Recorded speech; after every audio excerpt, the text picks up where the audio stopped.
सावित्री देवी के घर आंगन में शहनाई की मधुर ध्वनि गूंज रही थी। सारे घर में उल्लास का वातावरण था। नई नवेली दुल्हन सुचि व दूल्हा अभय ऐसे लग रहे थे जैसे वे एक दूसरे के लिए ही बने हों। अभय का साथ पाकर सुचि बहुत खुश थी, परंतु दिन बीतने के साथ सुचि को यह एहसास होने लगा था कि एक असमानता उसके व अभय के बीच में है। सुचि जहाँ एक प्रगतिशील परिवार की मेधावी लड़की थी, वहीं अभय का परंपरागत रूढ़िवादी परिवार था। यहाँ तक कि इंजीनियर होते हुए भी अभय के व्यक्तित्व में परिवार में व्याप्त अंधविश्वास की झलक सुचि को स्पष्ट दिखाई देने लगी थी।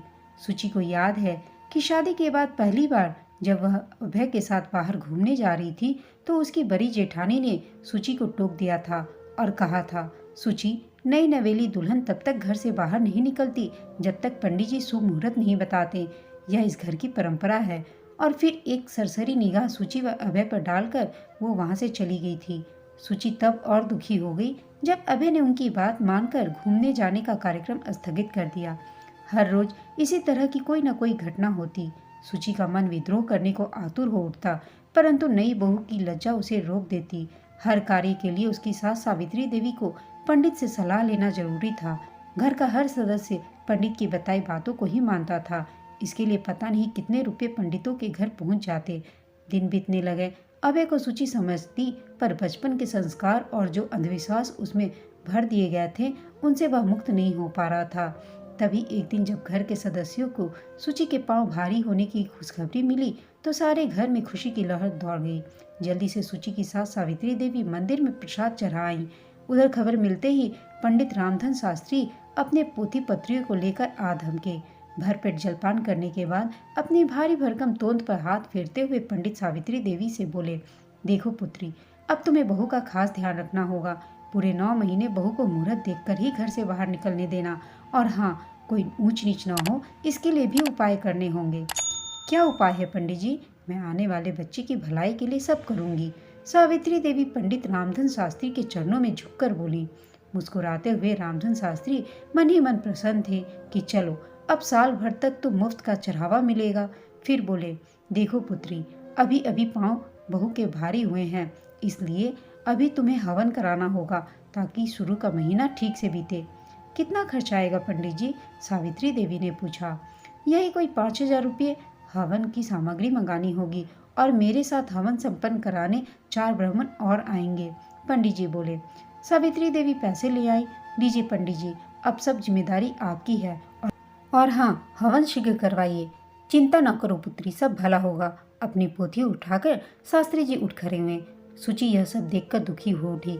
हिम्मत करके सावित्री देवी के पास जाकर बोली, माँ जी, विज्ञान के इस युग में पंडितों की बात का विश्वास नहीं करना चाहिए। ये हवन पूजा सब अंधविश्वास है माँ जी। देखो बहू, मानो तुम नए जमाने की हो, पर हमने भी दुनिया देखी है। ये केश धूप में सफेद नहीं हुए हैं हमारे। और हाँ, आइंदा हमारे काम में दखल नहीं देना, सावित्री देवी बोली। सुचि चुप हो गई। वह समझ गई कि माँ जी उसकी बात नहीं समझेंगी। माँ जी क्या, इस परिवार का कोई भी सदस्य नहीं समझेगा। कुछ दिन बीतने के बाद पंडित रामधन शास्त्री अपने साथी पंडितों के साथ हवन कराने आ पहुंचे। सावित्री देवी ने उन्हें आदरपूर्वक बैठाकर उनके चरण स्पर्श किए।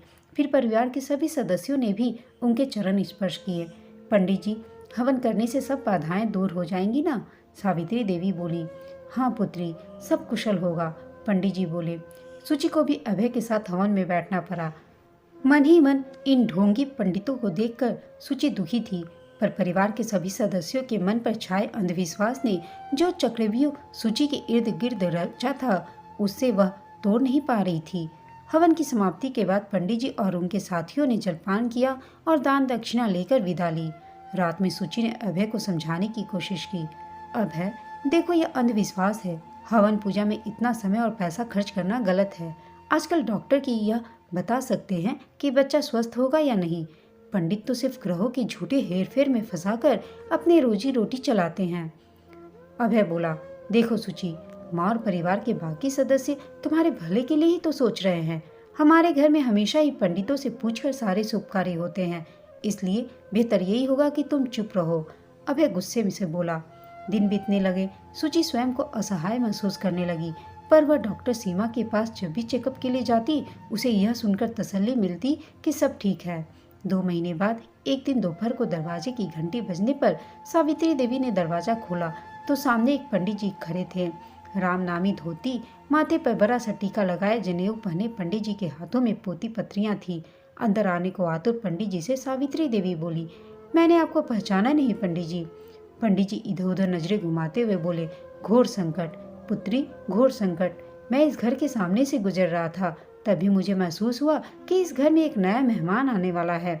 उस पर ग्रहों का भारी संकट है, उनका उपाय जरूरी है पुत्री। पर पंडित जी, सावित्री देवी की बात बीच में ही काटकर पंडित जी बोल पड़े, कुछ ना कहो पुत्री, तुमने पंडित दीनानाथ शर्मा का नाम तो सुना ही होगा। मैं वही हूँ। मेरी बात कभी नहीं टालना वरना अनर्थ हो जाएगा। घबराकर सावित्री देवी बोली, जैसा आप कहेंगे वैसा ही होगा पंडित जी। यह सब देखकर सुचि तिलमिला उठी। अब फिर वही सब होगा। राह चलता कोई भी घर आकर पूजा पाठ के बहाने पैसे ऐंठ ले, यह कैसी विडम्बना है। वह कुछ कहने ही वाली थी कि तुरंत सावित्री देवी ने उसे घूर कर देखा। सुचि, जाओ स्वामी जी के लिए जलपान लेकर आओ। सुचि मन ही मन दुखी थी। चुपचाप वह अंदर चली गई। उसे समझ में नहीं आ रहा था कि वह क्या करे। उधर पंडित जी पंचांग निकालकर ग्रहों की गणना कर रहे थे। तुम्हारी बहू का चौथा महीना चल रहा है ना पुत्री? क्या राशि है बहू की? उन्होंने पूछा। जी तुला राशि है बहू की, सावित्री देवी ने कहा। बहुत भारी ग्रह है पुत्री। बच्चे व माँ की रक्षा के लिए उपाय आवश्यक है। कुछ दान दक्षिणा दो, उपाय हम स्वयं कर देंगे। मन ही मन मुस्कुराते हुए पंडित जी सावित्री देवी से बोले। जलपान करके पूरे 1100 रुपये दक्षिणा लेकर पंडित जी वहां से विदा हुए। तभी अभय भी घर आ गया। पूरी बात जानने के बाद वह बहुत खुश हुआ। चलो माँ, राह चलते ही सही उन्होंने इस घर का भला तो सोचा। सुचि जानती थी कि इन सबको समझाना बेकार है। इसी तरह दिन बीतते जा रहे थे। किसी को भी यह पता नहीं था कि वह राह चलता पंडित जो उनका भला करने के कहा गया था, पंडित रामधन शास्त्री का ही भेजा गया था। उसे पहले से ही सुचि और सावित्री देवी के परिवार के बारे में जानकारी थी। सब खुश थे कि अब उनका कुछ नहीं बिगड़ सकता। एक दिन सुचि रसोई में थी, तभी पंडित रामधन शास्त्री की आवाज़ सुनी तो समझ गई कि एक बार फिर वही सब दोहराया जाएगा। सुचि का 9वां महीना चल रहा था। उसकी सास ने ही पंडित जी को बुलवाया था। अपनी सास व पंडित जी की बात सुनकर सुचि सन्न रह गई। इतना अधिक अंधविश्वास, इतनी रूढ़िवादिता। सुचि की सास उसकी जन्म पत्री पंडित जी को दिखाकर यह पूछ रही थी कि वह कौन सा शुभ मुहूर्त है जिसमें बच्चे का जन्म होने पर वह तेजस्वी, प्रतिभावान व दीर्घायु होगा। पंडित जी पत्री देखकर गणना कर रहे थे। उधर सुचि सकते में थी। वह सोच रही थी कि यह कैसा अंधविश्वास है, यह कैसा इंसाफ है कि प्रकृति के बनाए नियमों में भी इंसान ने अपना दखल देना शुरू कर दिया है। एक बच्चे का जन्म तो पूर्णतया प्रकृति के हाथ में है। उस पर भी ग्रह नक्षत्रों का ताना बाना बुनकर और पढ़े लिखे व्यक्ति दिग्भ्रमित होने लगे हैं। परंतु यह सब सुनकर उसने निश्चय कर लिया था कि उसे ही इस अंधविश्वास का अंत करना है। इस सोच के साथ सुचि अपनी योजना को मूर्त रूप देने के लिए तत्पर हो उठी। वह इस योजना में अपनी डॉक्टर सीमा को भी शामिल करना चाहती थी, क्योंकि उनके सहयोग के बिना यह संभव नहीं था। 2 दिन बाद ही सुचि को डॉक्टर सीमा के यहाँ चेकअप के लिए जाना पड़ा। चेकअप के बाद उसने डॉक्टर सीमा को शुभ मुहूर्त में बच्चे के जन्म करवाने की अपनी सास की इच्छा के विषय में बताया और साथ ही यह भी कहा कि वह ऐसा नहीं चाहती है, इसलिए उन्हें उसकी योजना में उसका साथ देना होगा। डॉक्टर सीमा सुचि की बात सुनकर बोली, सुचि, आजकल समाज के हर वर्ग में शुभ मुहूर्त देखकर ऑपरेशन द्वारा बच्चे का जन्म करवाना प्रचलन में है। यह काम जो पूर्णतया प्रकृति के वश में था, उस पर भी अब पंडितों ने ग्रह नक्षत्रों का लेबल लगा दिया है। कुछ विशेष परिस्थितियों में तो ऑपरेशन करके बच्चे का जन्म कराया जाता है, परंतु अब पंडितों के साथ साथ कुछ नर्सिंग होम्स में भी डॉक्टर पैसों के लिए लोगों द्वारा बताए गए समय पर ही बच्चों का जन्म कराने लगे हैं। पर तुम चिंता न करो, क्योंकि न किसी का तो पहल करनी ही होगी। मैं तुम्हारे साथ हूँ। डॉक्टर सीमा के केबिन से बाहर निकलकर सुचि ने महसूस किया कि अब वह निश्चिंत थी कि उसका बच्चा अंधविश्वास की बलि नहीं चढ़ेगा।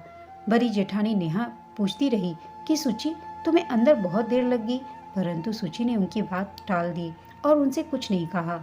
उधर 9वां महीना पूरा होने के पश्चात सुचि की सास पंडित जी द्वारा बताए मुहूर्त पर सुचि को लेकर नर्सिंग होम पहुंची।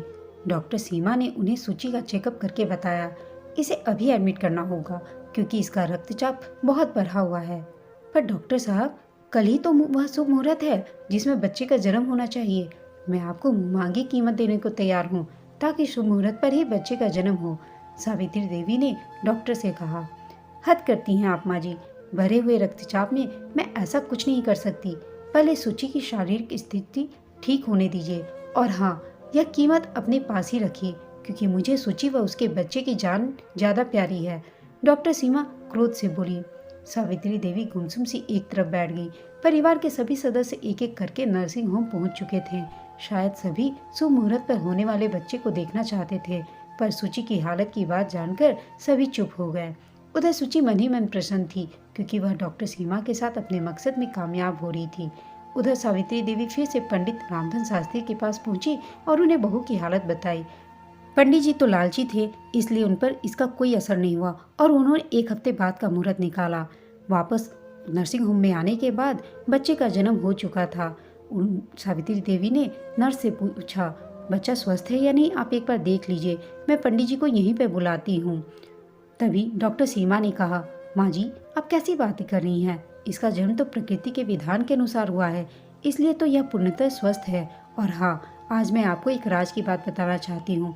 वास्तव में यह मेरी और सुचि की योजना थी। सुचि बिल्कुल स्वस्थ है, पर हम आपके पंडित द्वारा बताए गए मुहूर्त पर इसलिए बच्चे का जन्म नहीं कराना चाहते थे क्योंकि हम आपके दिल व दिमाग पर छाए अंधविश्वास को हटाना चाहते थे। आज सुचि ने एक स्वस्थ एवं सुंदर बालक को प्रकृति द्वारा निश्चित समय पर जन्म दिया है और इससे यह बात साबित हो गई है कि शुभ और अशुभ कुछ नहीं होता। ये सब अंधविश्वास है जो पंडितों द्वारा फैलाए गए हैं। सुचि ने इस अंधविश्वास को दूर करने के लिए पहल की, इसलिए यह बधाई की पात्र है। डॉक्टर सीमा की यह बात सुन सभी सन्न थे, मानो उन सब की आंखों से अंधविश्वास का पर्दा हट गया हो।